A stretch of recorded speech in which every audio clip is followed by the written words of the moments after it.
so she wouldn't be alarmed at the sound of his. Besides, she was likely hard of hearing.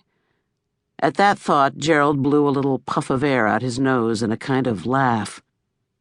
He jerked up the emergency brake, got out, and made sure the blue plastic shower curtain was smoothed out on the floor of the van and the restraining straps within easy reach.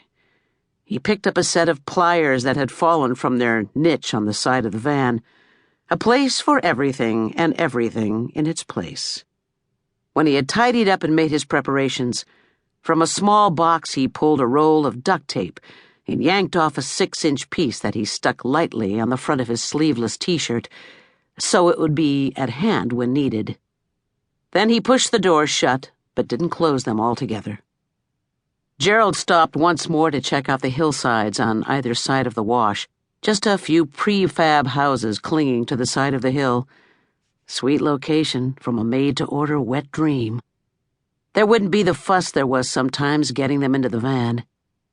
He fingered the square piece of foil attached to a string around his neck and stuffed it down under his shirt. His rubber flip-flops skidded on the fine gravel covering the slope into the wash, but he recovered.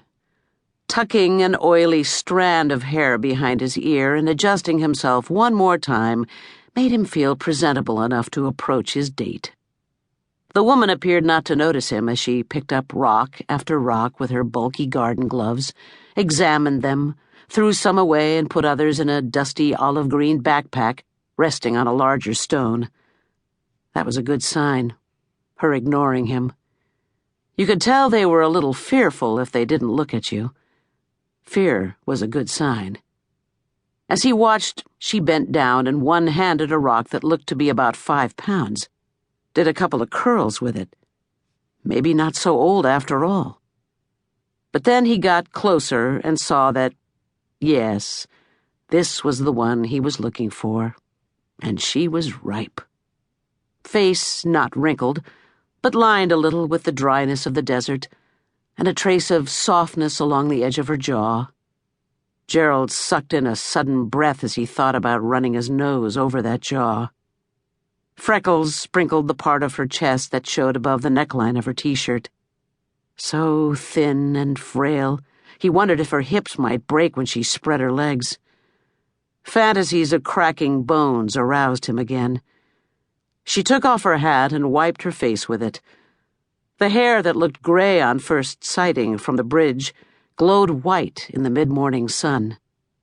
The reflection of the sun in her hair made Gerald think about how goddamn hot it was. At least 105, maybe more. More humid than usual, too. You could almost feel steam rising off the wet sand. His head itched and he scratched it, picking the residue from under his nails as he picked his way through the hardening mush of the riverbed. A trickle of sweat ran down his inner thigh, matching a sheen of moisture where the woman's denim shirt formed a V between her cushiony breasts. 10 degrees less would make this a whole lot more comfortable. Most guys of his persuasion did their work at night, but when your specialty was older broads, you had to take advantage when the opportunity arose. All the older ones had been to the early bird special and were in bed by the time darkness fell. His thoughts for a moment took him far away from the wash, to other sights and other women. Returning, Gerald was surprised to discover the woman looking at him. No hi, no friendly wave, just observing him with an unblinking gaze. Her left hand that held the stone paused in mid-curl. She was so still she creeped him out, made him want to back away, to nix the deal.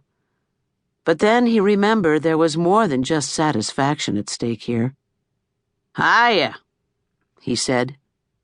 The urge to tug on his balls was unbearable, but he knew it could be off-putting in a new relationship. "Hello." Her rich, elderly vibrato made him swell. Hers was an odd voice, not high and airy like most old ladies, but almost as deep and strong as a man's. She looked down briefly at the boner pushing up from underneath his shorts. Her head jerked involuntarily and gave a little tremble.